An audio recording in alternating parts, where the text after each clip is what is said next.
할렐루야. 아멘. 한 번 더 하겠습니다. 할렐루야. 아멘. 목사님 지금 출타 중이신데 그래도 많이 오셨네요. 이 화면을 목사님이 보신다고 제가 들었는데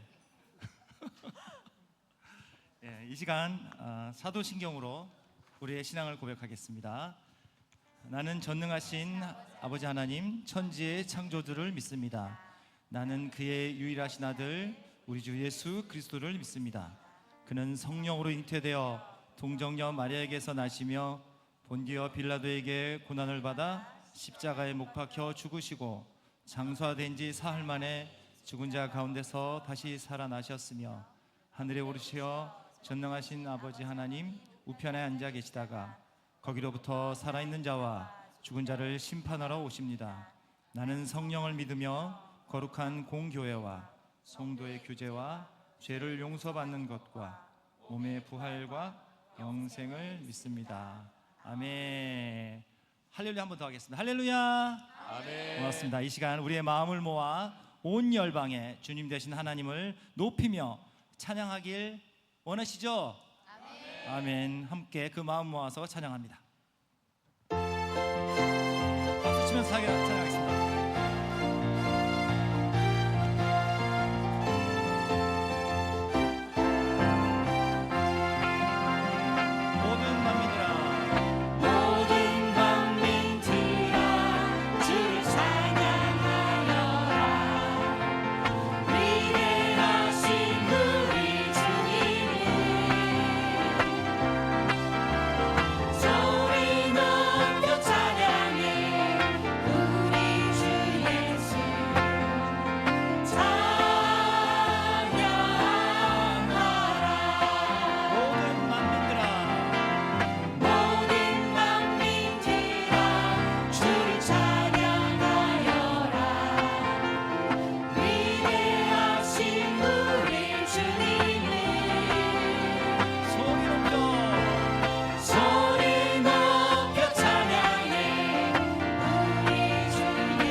잠깐만요. 박수가 안 맞아요. 덜컹덜컹. 박수 치는 거 연습 먼저 하겠습니다. 시작. 하나 둘 셋 넷. 하나 둘 셋 넷. 이렇게 하시는 거예요. 네. 다시 갑니다. 원, 투, 시작. 모든 만민 들어 주를 찬양하여. 지금 확실히 맞았어요.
안 들려요. 뭐라고요? 마이크. 주님 사랑합니다. 그래요. 그 마음 변치 말기 바랍니다. 네. 오늘 내가 예수님 만나면 정말 좋겠네. 정말 좋겠네. 오늘 내가 예수님 만나면 정말 좋겠네. 정말 좋겠네. 예수님 나와 함께 손목을 잡고 하늘나라로 올라가겠네. 올라가겠네.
주가 주신 능력으로 나는 일어서리라. 원수가 날 향해 와도 쓰러지지 않으리. 주가 주신 능력으로 주가 주신 능력으로 주가 주신 능력으로 일어서리. 여러분, 원수가 우리 앞에 왔을 때 이 찬양에서는 뭐라고 얘기하냐면요, 원수가 우리 앞에 왔을 때 우리의 힘으로 그 원수를 물리치는 것이 아니라 예수의 이름으로 물리친다고 하십니다. 여러분, 지금 힘든 자리에 계신 분 계세요? 그럴 때는 우리의 힘으로 그 상황을 벗어나려고 그러지 마시고요, 예수의 이름으로, 우리 예수님이 우리 아버지 되셨잖아요. 그 이름으로 우리가 그 고난을 이겨나갈 줄 믿습니다. 아멘. 훗날 우리가 겪는 그 고난이 우리의 소풍되는 그날을 기억하면서 이 찬양 다시 한번 부르겠습니다.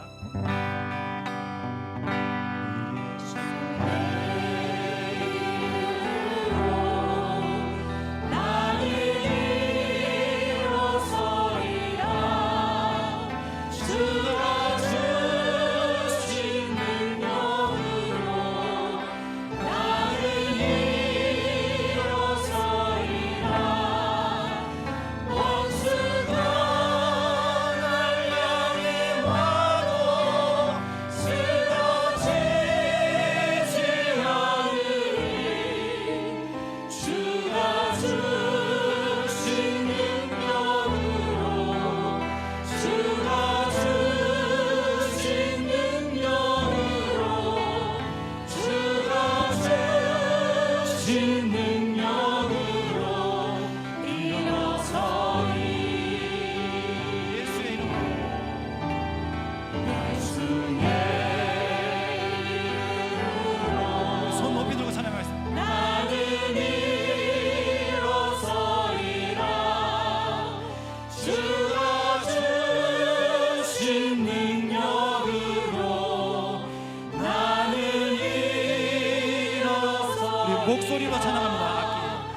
원수가 날 향해 와도 쓰러지지 않으리.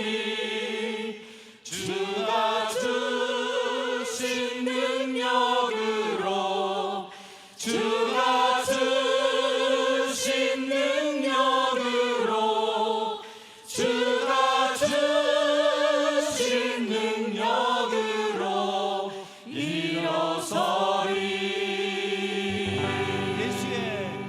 예수의 이름으로 나는 일어서리라. 주가 주신 능력으로 나는 일어서리라.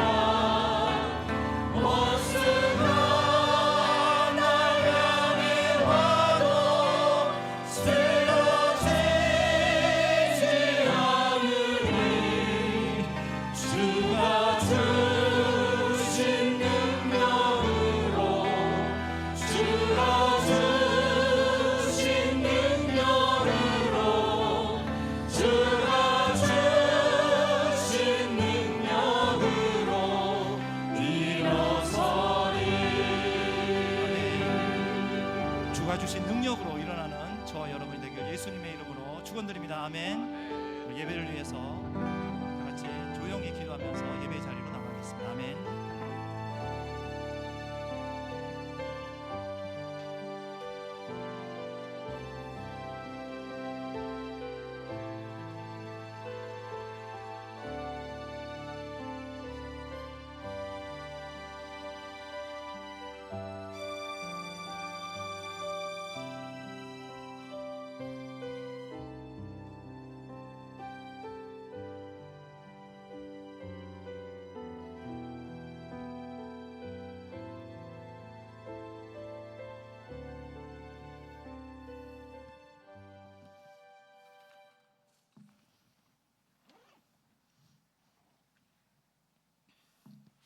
사랑과 은혜가 많으신 하나님 아버지, 오늘도 우리 예배 시간에 주님의 이름을 높여 기도를 드릴 수 있게 해주심에 감사를 드립니다.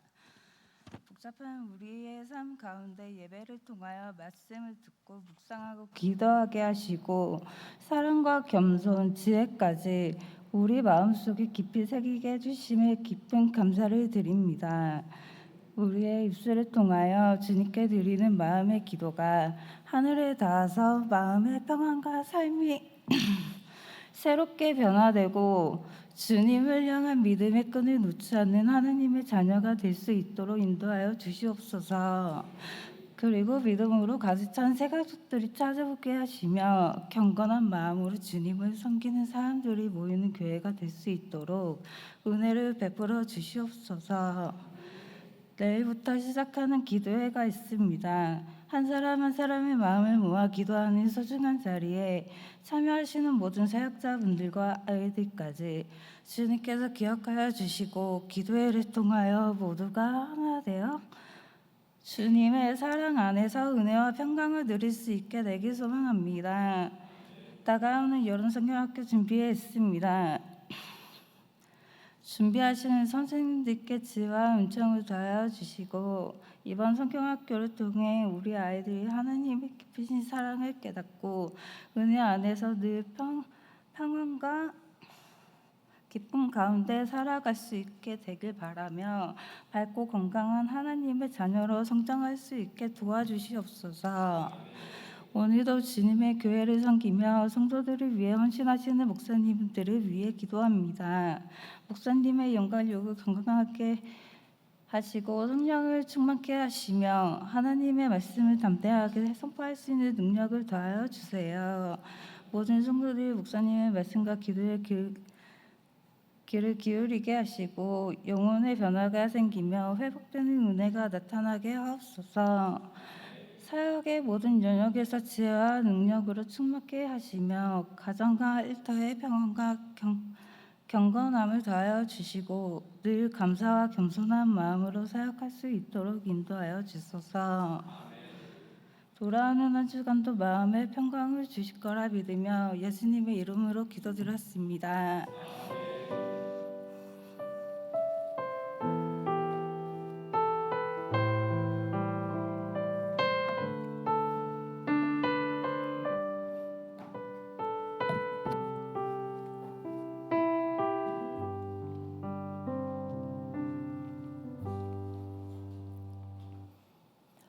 오늘 주시는 하나님의 말씀은 히브리서 11장 23절에서 27절 말씀입니다. 히브리서 11장 23절에서 27절 말씀입니다.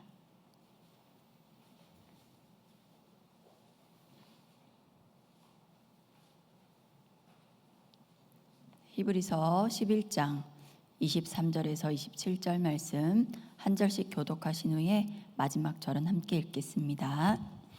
믿음으로 모세가 낳았을 때에 그 부모가 아름다운 아이임을 보고 석 달 동안 숨겨 왕의 명령을 무서워하지 아니하였으며 믿음으로 모세는 장성하여 바로의 공주의 아들이라 칭함받기를 거절하고 도리어 하나님의 백성과 함께 고난받기를 잠시 죄악의 낙을 누리는 것보다 더 좋아하고 그리스도를 위하여 받는 수모를 애굽의 모든 보화보다 더 큰 재물로 여겼으니 이는 상 주심을 바라봄이라.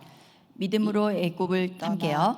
믿음으로 애굽을 떠나 왕의 노함을 무서워하지 아니하고 곧 보이지 아니하는 자를 보는 것 같이 하여 참았으며.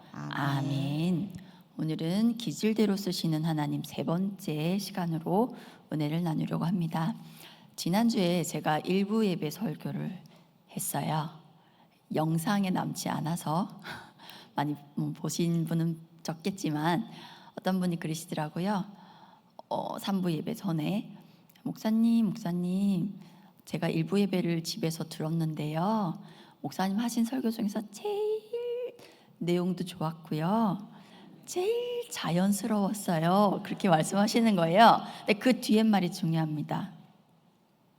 담임 목사님이 안 계셔서 편하셨나 봐요. 그러시더라고요. 편하지 않습니다. 이제 곧 오십니다. 주중에 한 집사님과 대화를 나눴는데요. 그 집사님께 제가 여쭤봤어요. 집사님은 이 4가지 기질 중에서 혹시 어떤 기질에 속하시는 것 같으세요? 그랬더니 그 집사님이 저는 이것도 있고 저것도 있고 조금씩 다 있는 것 같아요. 이렇게 말씀하시더라고요. 맞아요. 우리가 모두 조금씩 다 가지고 있어요. 근데 그 중에서 가장 많이 가진 기질이 있고 가장 나에게 두드러진 기질이 있는 거예요. 그리고 또 어떤 집사님은 그러시더라고요. 그러면 목사님, 그 기질은 그럼 안 변하는 건가요? 네, 안타깝지만 변하긴 힘듭니다. 근데 다만 우리가 우리의 약한 기질의 약한 부분, 악한 부분을 하나님께 솔직하게 내어놓고 성령님께서 우리의 기질을 잘 만져주셔서 선하고 좋은 것들로만 사용되기를 바라는 것뿐입니다. 그래서 우리가 이 기질에 대한 설교를 들으면서 여러분들이 기억해 하셔야 될 것은 물론 나의 기질 속에 연약함들이 있습니다. 안 좋은 부분들이 분명히 있습니다. 그렇지만 하나님께서 좋은 것들을 개발해 주시고 선하게 사용해 주시기를 기도하는 겁니다. 사람들은요, 모두 강해지려고 합니다. 근데 하나님은 언제 역사하시나요? 네, 우리가 약할 때 하나님은 언제나 역사하셨습니다. 혹시 여러분 중에 그런 분들 안 계신가요? 나는 왜 그럴까? 난 좀 바뀌고 싶은데 왜 안 바뀔까? 근데 그곳이 하나님께서 역사하실 자리라는 겁니다. 내 노력으로 안 되고, 그래서 내가 지금 기도하고 있는 그 기도 제목이 바로 하나님이 임재하실 자리라는 겁니다. 사도 바울이 그런 고백을 한 거죠. 우리가 자랑할 것이 하나 있는데 그게 우리의 약함이다 라고 고백한 거죠.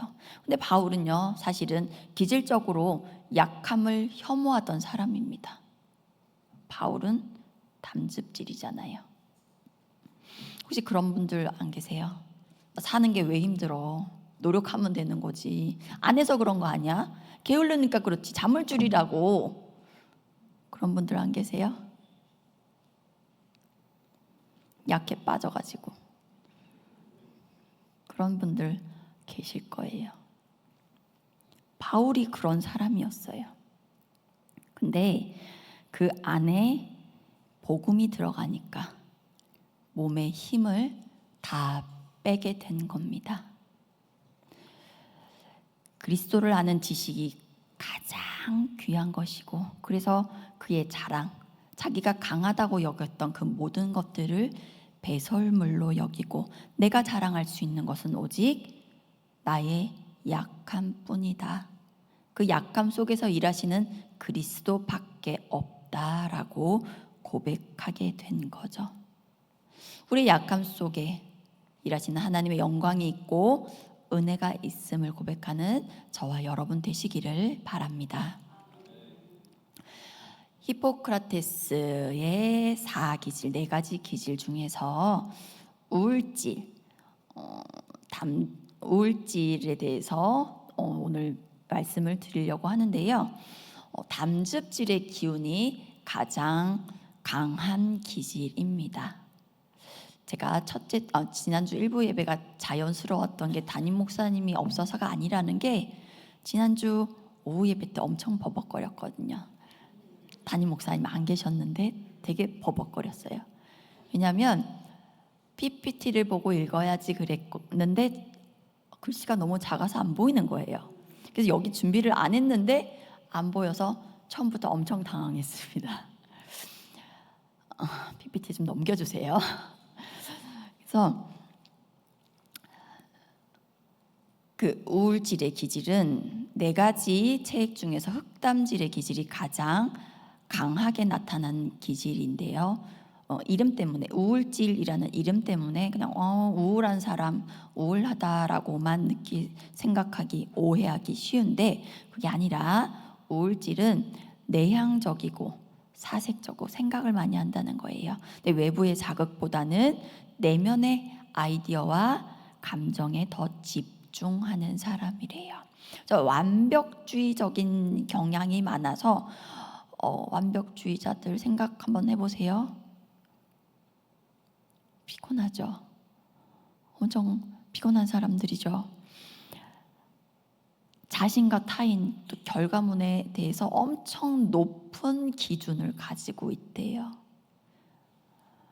본인도 힘들고 상대방도 힘들고, 그리고 분석적이고 체계적이라서 상황을 대충 이렇게 훑는 사람들이 아니래요. 네, 다각도로 이렇게도 보고 저렇게도 보고 해서 꼼꼼히 분석해서 위험 요소를 미리 분석하는 사람이래요. 그러니까 실수가 적겠죠.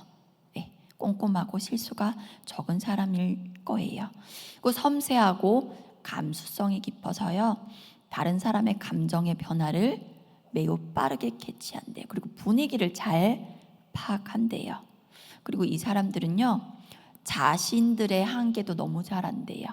그래서 함부로 나서질 않는데요. 이런 사람들을 사자성어로 뭐라고 하죠? 낄낄빠빠라고 해요. 무슨 뜻이냐면요, 낄 때 끼고 빠질 때 빠지는 사람, 자신의 한계를 잘 아는 사람들이라고 합니다. 근데 이 사람들은 감수성도 예민하고 섬세해서 예술과 문화 또 철학에 소질이 있어서 교수나 예술가로 개발하면은 좋다고 합니다. 근데 이러한 특성은 여러 가지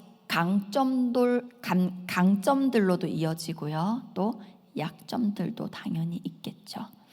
강점으로는요, 디테일에 강해서 한 치의 오차도 허용하지 않는 사람, 그래서 실수가 없는 거죠. 그 공감 능력이 뛰어나다 그래요. 타인의 아픔을 조급하지 않게 들어준다고 하는데, 여기서 왜 조급하지 않다는 말이 굳이 들어갔을까 하면요, 타인의 아픔을 공감하는 사람들 중에서는요, 다혈질도 있어요. 근데 이 다혈질은 조급하지 않게 들어주는 게 아니라 같이 흥분하면서 들어주는 사람이라고 합니다. 다혈질은요, 들으면서 진짜 그래 내가 막 이런 사람들 있죠. 다혈질, 우울질의 사람들은 그래 그랬구나 잘 들어주는 사람, 차분하게 잘 들어준다고 합니다. 신뢰감이 있고 충성심이 강해서 관계나 약속을 끝까지 책임진다고 그래요. 관계, 약속 이런 거 생각하면 또 한 기질이 떠오르죠. 다혈질, 약속, 맹세 이런 거 남발한다 그랬잖아요. 내가 맹세한데 막 이러는데 나중에는 배신하고 막 이런 사람들이었습니다. 그리고 양심적이고 자신의 한계를 잘 안다고 좀 전에 말씀드렸습니다. 그렇지만 이런 단점들도 있어요. 신중하다 보니까 이것저것 따지다 보니까 시작을 못해요. 결정을 못한대요. 그리고 또 높은 기준 때문에 자신에게도 높은 기준을 가지고요, 남에게도 높은 기준을 가진대요. 그러면 자신은요, 자신을 바라보면서도 힘들겠죠. 자기를 비하하고 자학하는 일도 많이 있다고 합니다. 나는 왜 그럴까? 내가 왜 그랬을까? 이러지 않았으면 좋았을 텐데, 이런 묵상에 자꾸 빠지다 보면 우울하겠죠. 우울해질 수 있습니다. 그리고 상대방을 볼 때도 기준이 높다 보니까 저 사람은 왜 저럴까? 안 그랬으면 좋겠는데 저 사람은 왜 그럴까?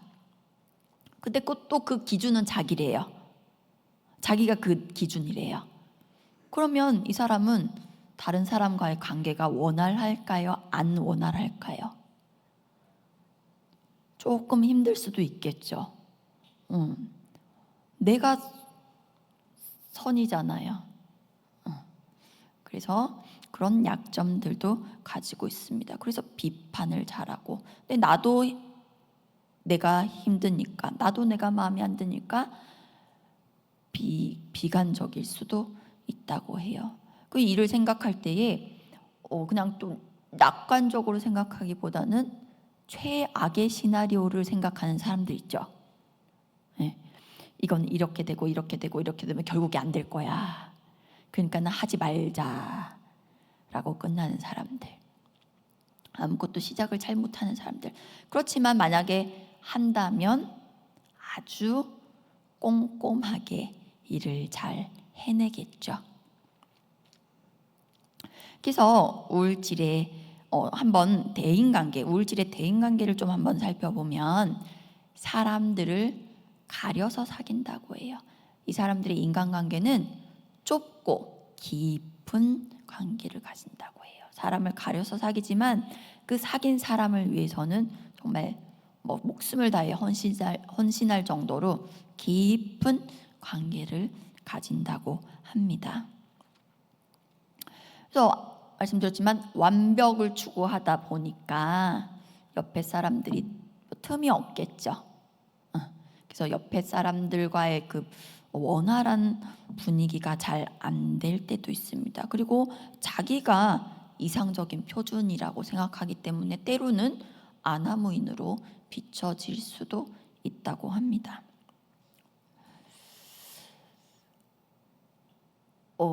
이 보면은 글자가요, 어떤 크기로 보이나요?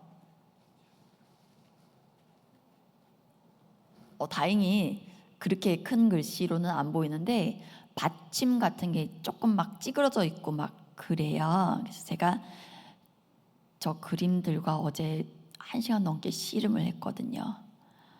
제가 PPT를 잘 만들지는 못해서 AI한테 부탁을 했는데, 처음에 부탁을 했어요. 정중하게 부탁을 했는데 얘가 계속 틀리는 거예요. 고쳐줘, 이걸 고쳐줘 했는데 10몇 번을 고쳤는데도 끝내 받침 같은 게 잘 안 보이게 이그러져 있는 글씨들이 많아서 제가 포기했어요. 하다가 말씀으로 잘 전해야지 하고 PPT는 덮었답니다. 그렇다면 저는 무슨 질일까요? 신경질. 저희 기질은 비밀입니다. 시집 가는데 지장이 있을 것 같아서 저희 기질은 비밀인데, 우울질은 아닌 것 같아요. 아까 뭐라 그랬어요? 우울질은 꼼꼼하고 섬세하고 막 그렇다 그랬는데, 만약에 제가 우울질이었다면 AI랑 안 싸우고 PPT를 막 만들었을 거예요. 제가 몇 시간을 내서라도 막 만들었을 거예요. 근데 저 못하겠더라고요. 때려쳐. 못하겠더라고요.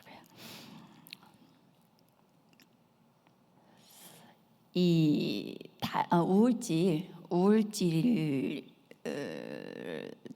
마음 속에는 분노도 잘 가진다고, 불만이 많겠죠.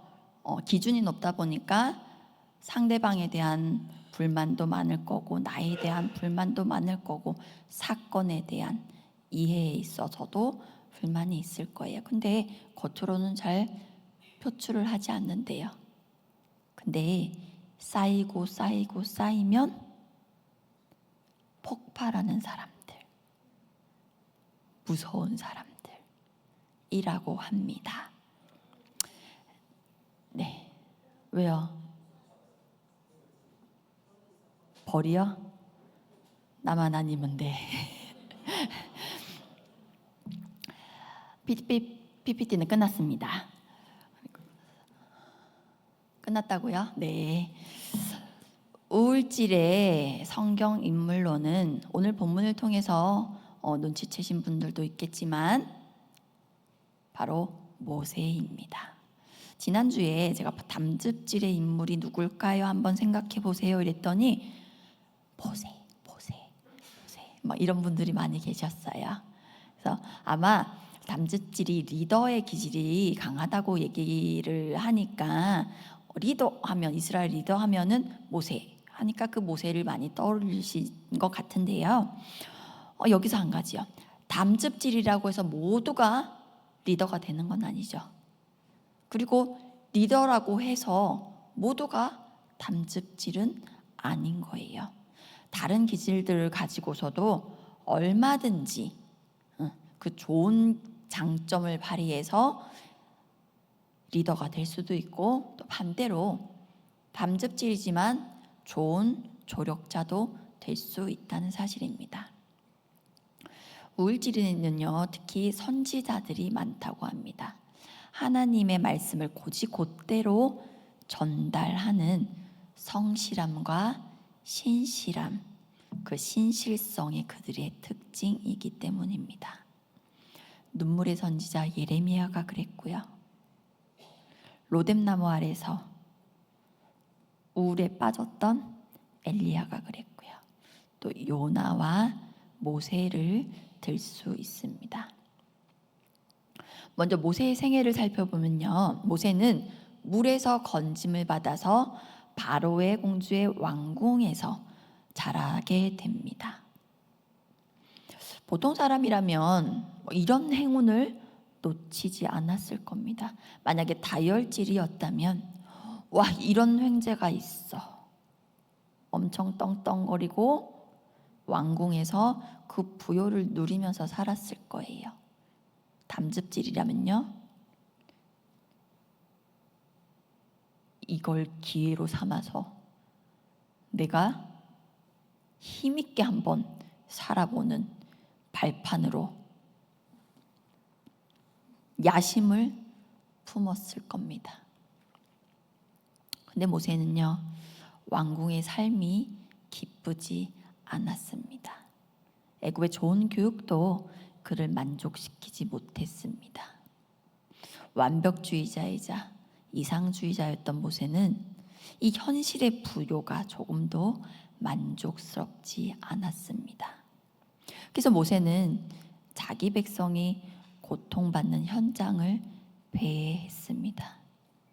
그러다가 한 감독자가 자기 백성을 괴롭히는 모습을 보고 참지 못해서 그만 주먹을 휘둘러서 그 사람을 죽이고 맙니다. 또 하루는 그 이스라엘 사람들의 싸움을 말리려고 했다가 자신의 살인을 알고 있는 것을 알게 됐어요.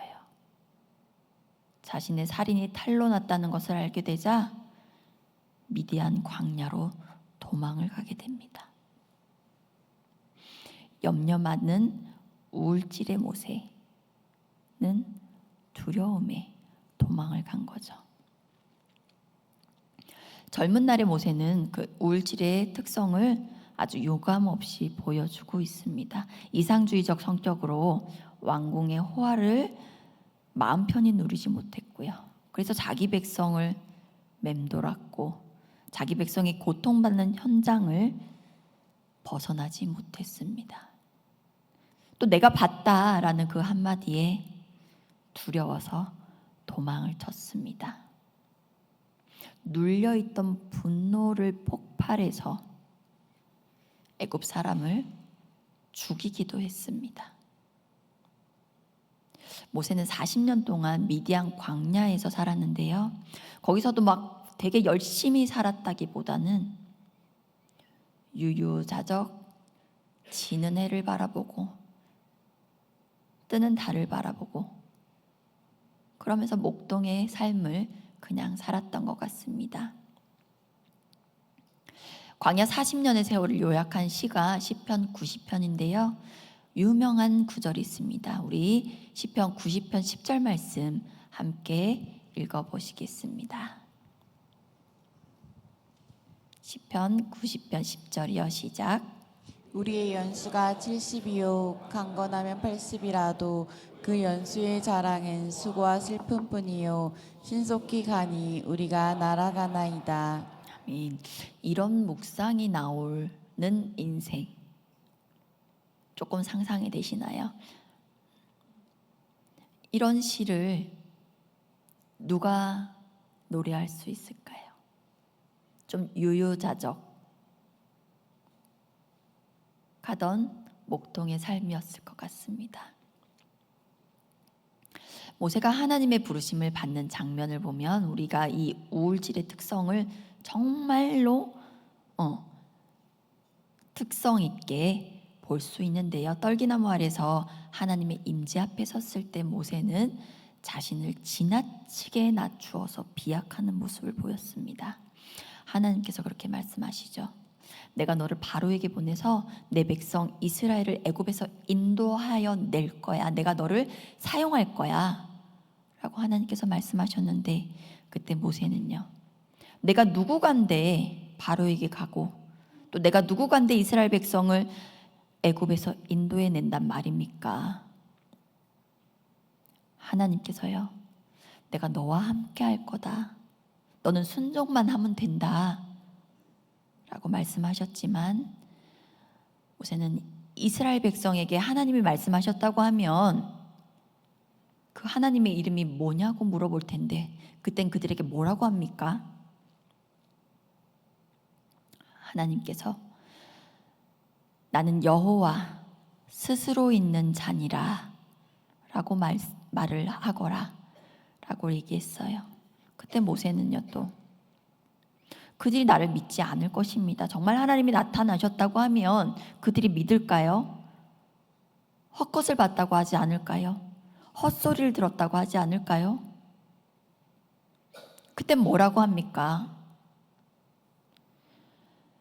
모세는 일어나지도 않은 일로 지레 걱정하면서 이것저것 핑계를 대고 있습니다. 그때 하나님께서 지팡이 기적과 나병 기적을 보여주시면서 모세에게 가라고 명령하십니다. 근데 그때도 모세는 이렇게 얘기하죠. 저는 말을 잘 못합니다. 혀가 둔한 사람입니다. 이젠 딴 핑계를 대고 있습니다. 내가 내 입을 만들었고 네가 가기만 하면 네가 할 말을 내가 알려줄 거야. 너는 담대히 말할 수 있도록, 네가 담대히 말할 수 있도록 내가 도와줄 거야. 그때도 모세는 하나님, 보낼 만한 사람을 보내십시오. 저는 이미 늙어서 끝나가는 인생입니다. 이제 나이 탓을 하는 거죠. 하나님께서는 내 형 아론을 붙여주겠다. 함께 가거라. 그가 내 대언자가 되어줄 것이다. 근데요, 하나님 왜 이렇게 고집스럽게 모세를 쓰시려고 하신 걸까요? 이 정도 핑계를 대며 관둘만도 하신데 하나님은 모세를 포기하지 않으셨습니다. 하나님이 선택하신 모세를 끝내 이렇게까지 사용하셨음에 우리의 소망이 있는 것입니다. 우리와 우리의 자녀들도 다르지 않다는 겁니다.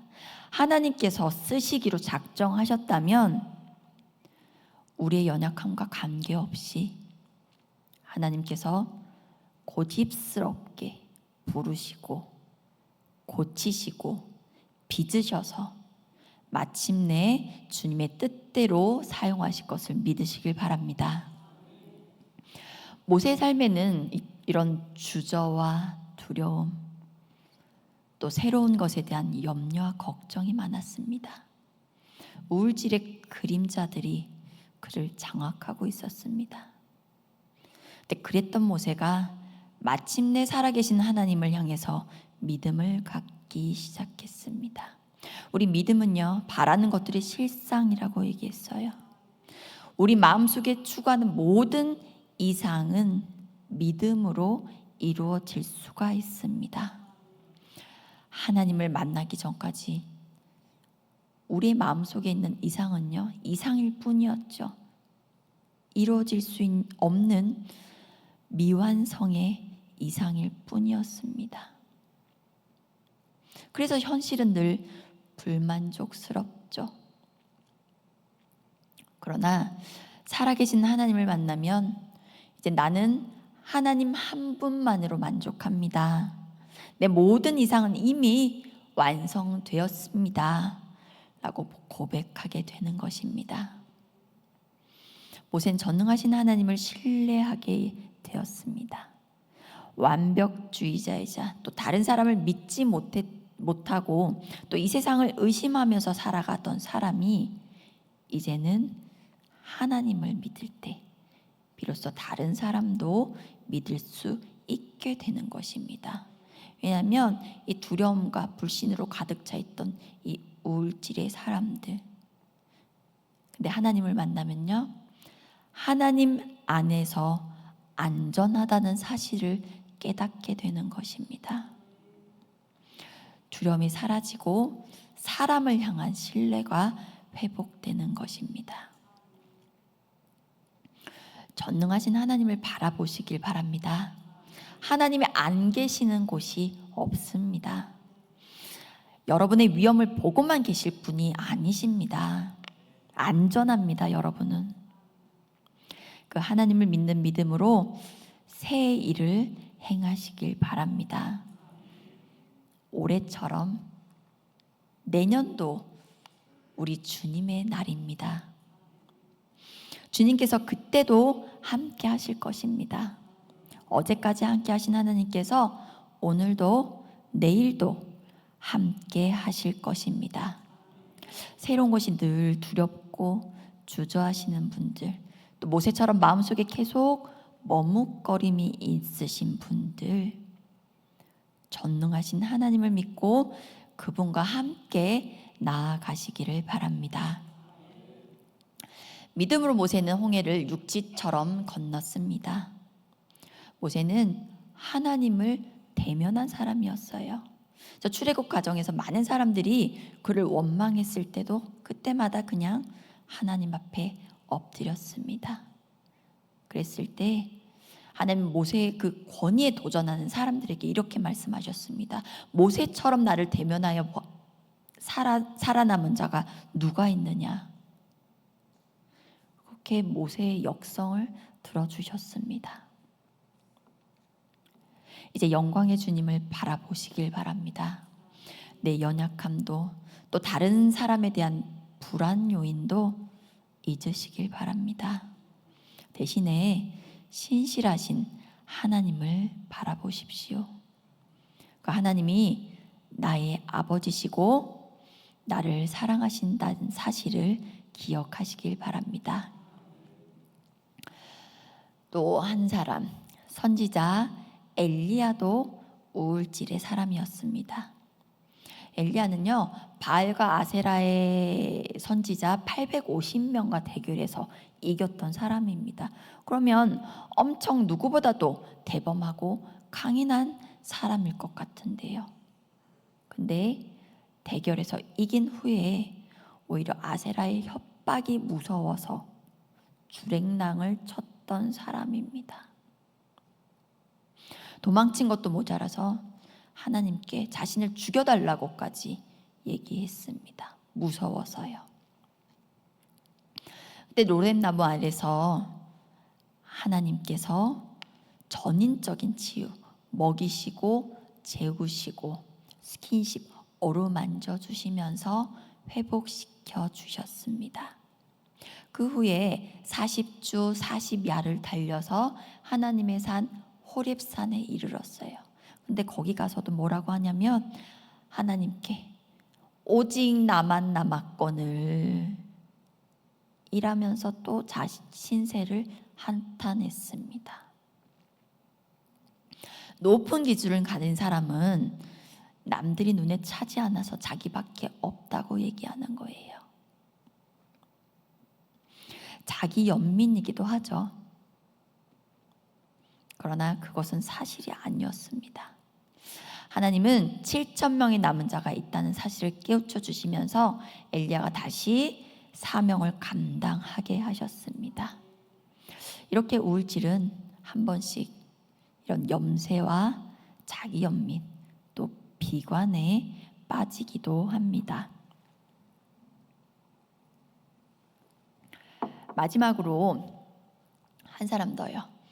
요나 선지자를 들 수 있습니다. 선지서, 즉 예언의 목적이 무엇입니까?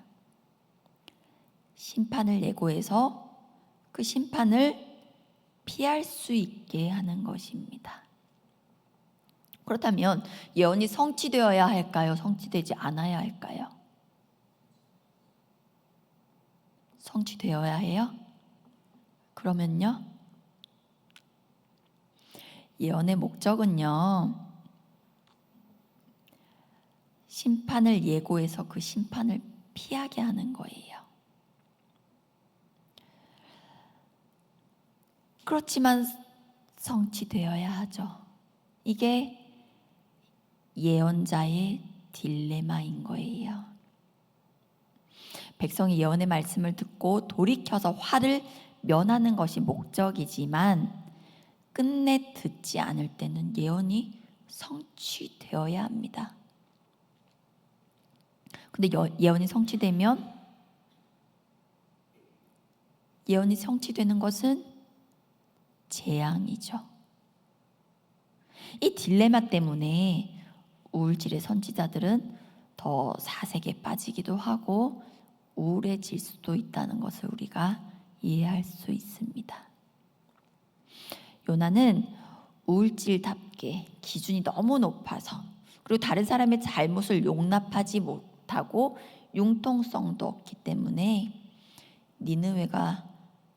니느웨의 회개가 탐탁지 않았습니다. 죄를 지은 만큼 벌을 받아야 마땅한 건데 하나님께서 용서하시는 것이 자기 마음에 들지 않았습니다. 우리도 자기의 가치 기준으로 다른 사람을, 특히 배우자를 보기 때문에 늘 상대가 못마땅합니다. 아멘이신가요? 객관적으로는 나쁠 이유가 없는데 자기 기준으로 계속 남편을, 아내를 보기 때문에 원망스럽고 그렇기 때문에 기쁨이 없는 겁니다.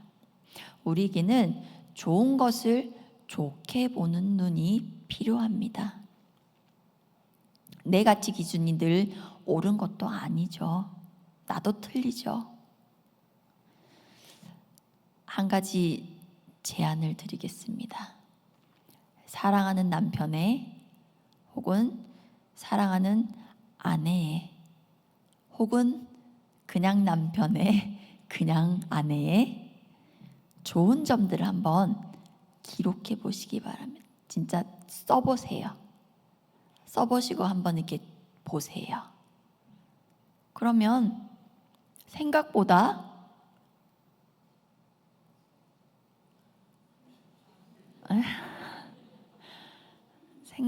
나쁠 게 없다는 사실을 내가 객관적으로 보게 됩니다. 좋은 점이 이렇게 많구나. 내가 못 본 거구나. 못 본 게 아니죠. 나쁜 것만 보려고 한 거죠.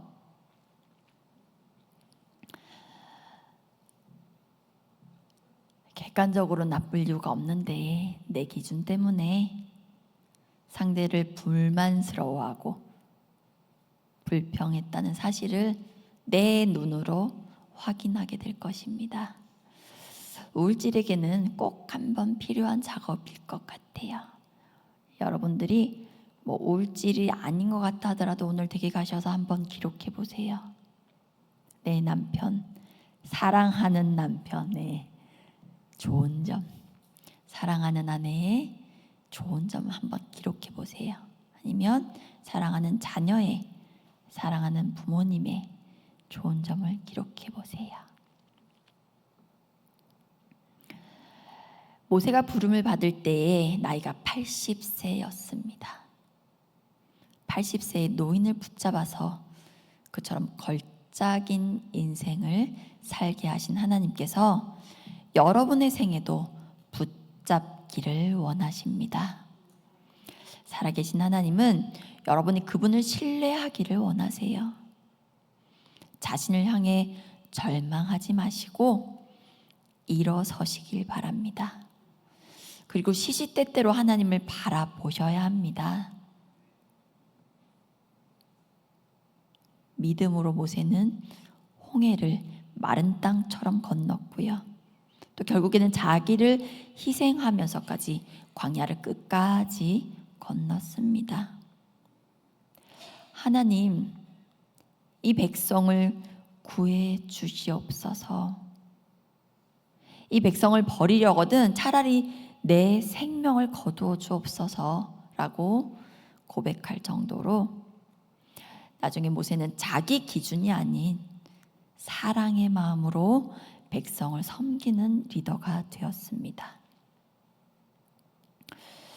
여러분 가운데 혹시 본인이 우울질의 기질을 가장 많이 갖고 계시다 하시는 분 있다면 다음과 같은 자세를 가질 필요가 있습니다. 한번 기억해 보시길 바랍니다. 자신의 기준을 낮추고 완벽에 대해서 너무 집착하지 마시길 바랍니다. 우린 다 부족한 사람들입니다. 자신과 타인의 한계를 파악하고 또 관대해지시길 바랍니다. 우리의 기준을 너무 높게 잡지 마세요. 한계를 아셔야 된다는 거예요. 또 비판의 말과 불만스러운 결과에 너무 연연해하지 마시고 그걸 너무 곱씹고 묵상하지도 마시길 바랍니다. 그저 최선을 다한 것으로 만족하실 줄 아는 지혜가 우울질에게는 필요합니다. 그리고 긍정적인 생각과 말을 습관화하시길 바랍니다. 그래서 자신과 타인에게 좋은 에너지를 주려고 노력하시길 바랍니다. 내 생각이 아직 고쳐지지 않더라도 말을 그렇게 해보시면, 긍정의 말을 하시다 보면 그 메시지가 나에게도 들리고 다른 사람에게도 들리게 되실 것입니다.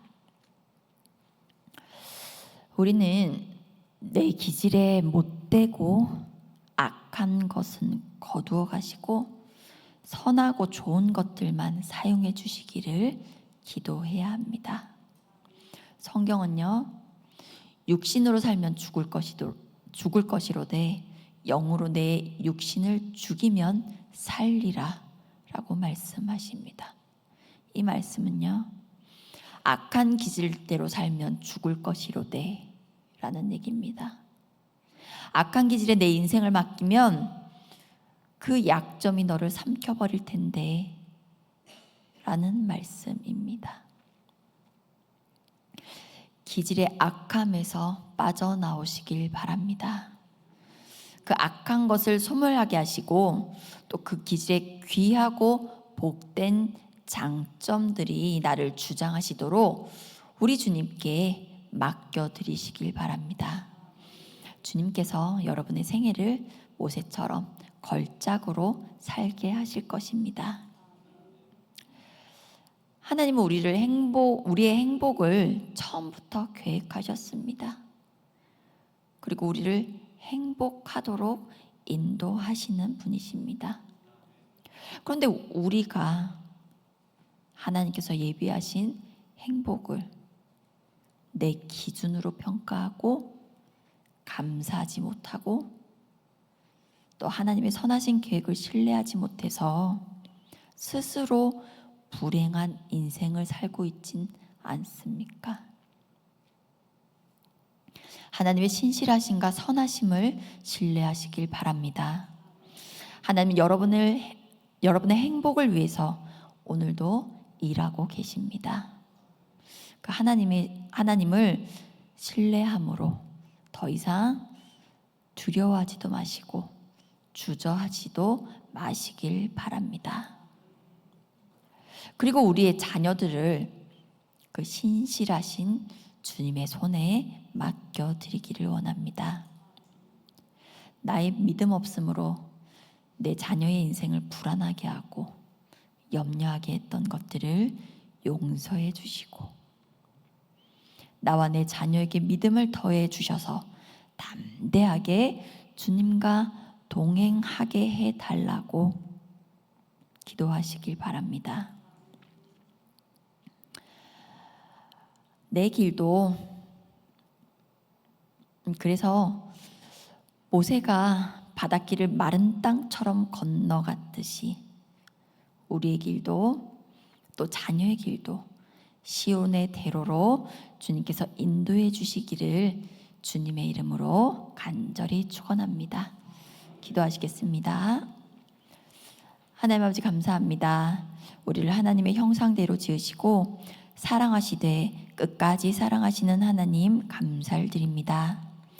태초부터 우리를 향한 하나님의 계획을 신뢰하게 하시고 주님과 동행하며 주님의 뜻을 이루는 우리 모두가 되게 하여 주옵소서. 주신 날들을 걸어갈 때 우리의 모난 부분, 거친 부분들로 인해서 가족들에게, 이웃에게, 성도에게 상처를 주는 우리를 불쌍히 여겨 주옵소서. 때로는 나 자신조차 버거워서 속상할 때가 있습니다. 우리의 못난 기질, 악한 기질을 주님의 손에 올려드립니다. 성령으로 기름 부어 주셔서 우리 기질의 가장 선한 것들로만 사용되게 하여 주시옵소서. 예수님의 성품을 닮은 인격으로 변화를 받아서 성도를 위로하고 교회를 세우며 복음의 도구로 쓰임받는 우리의 삶이 되도록 역사하여 주시옵소서. 우리 은성교회를 위해서 기도합니다. 이 마지막 때에 복음의 도구로 쓰임받게 하여 주시옵시며 부흥을 기대하는 마음으로 준비되는 교회 되게 하여 주시옵소서. 외적, 내적, 영적으로 다음 세대와 이 세대를 담은 큰 그릇이 되게 하시고 세우신 담임 목사님에게 늘 성령 충만함 주셔서 능히 감당할 뿐 아니라 넉넉히 감당하도록 은혜를 내려 주시옵소서.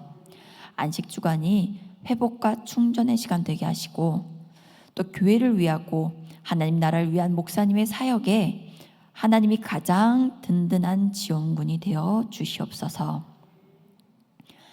교회 학교의 모든 여름 사역 가운데 성령 충만한 허락하시고 우리 아이들 하나님 만나고 하나님 안에서 삶의 목적과 비전을 발견하는 귀한 시간 되도록 역사하여 주시옵소서. 병중에 있는 환우들을 돌보시고 재정과 관계의 어려움 가운데 기도하는 성도들의 간절한 기도에 응답해 주옵소서. 예수님의 이름으로 기도합니다. 아멘. 예, 다른 광고들은 주보를 참조해 주시고 담임 목사님 이번 주 토요일까지 안식 주간을 가집니다. 끝까지 기도로 중보해 주시길 바랍니다. 내일부터는 다 함께 기도회 7시 반에 디모데실에서 시작되는데요. 무엇보다도 우리 아이들 많이 보내주셨으면 좋겠습니다. 예, 제가 기도하고 예배를 마치겠습니다. 지금은 우리 주 예수 그리스도의 은혜와 아버지 하나님의 끝없는 사랑과 성령님의 내주 감화 충만 교통하심이 내 기질이 아니라 성령 충만함으로 살기 원하는 주의 사랑하는 자녀들과 이들의 가정과 살아가는 모든 날 위에 지금부터 영원까지 함께 계시기를 간절히 축원하옵나이다. 아멘.